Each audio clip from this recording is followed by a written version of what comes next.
जत तालुक्यातील जाडरबोगला ते मारोळी रस्त्याचं काम रखडलं होतं। आंदोलन केल्यानंतर आश्वासन देऊन वर्ष उलटून गेलं तरी काम सुरू होत नसल्याच्या निषेधार्थ त्या मार्गावरील रस्त्यावरच चिकलगी भुयार मठाचे मठाधिपती तुकाराम बाबा महाराज यांनी वास्तुशांती सोहळा करून सत्यनारायण पूजा आणि महाप्रसादाचं आयोजन केलं होतं। या अनोख्या आंदोलनाची दखल घेत प्रशासनाने तातडीने काम सुरू केले।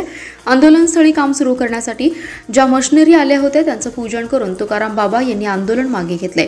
यावेळी मानव मित्र संघटनेचे पश्चिम महाराष्ट्र प्रमुख तथा पुणे येथील मानवाधिकार संघटनेचे संजय धुमाळ, उमेश मुल्ला, रामलिंग मेडेदार, अमृत पाटील महाराज, काटे महाराज जवळा, तुकाराम जोंधळे, नारायण नरळे, भारत खांडेकर, संतोष चेळेकर, महेश भोसले, सुनील कांबळे, आबा खांडेकर, मल्लेश हाताळी, आबा खांडेकर, मल्लेश हातळे, बसू बिराजदार, गंगास्वामी, सलीम अपराध उपस्थित होते।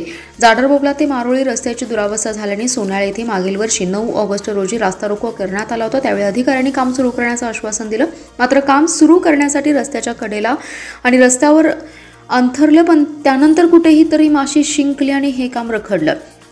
काम रखडल्याने या मार्गावरून जाणाऱ्या पादचारी आणि वाहनधारकांना तारेवरची कसरत करावी लागते। प्रशासनाच्या भोंगळ कारभारामुळे काम रखडल्याचा निषेध करत तुकाराम बाबा यांनी आंदोलन पुकारलं होतं।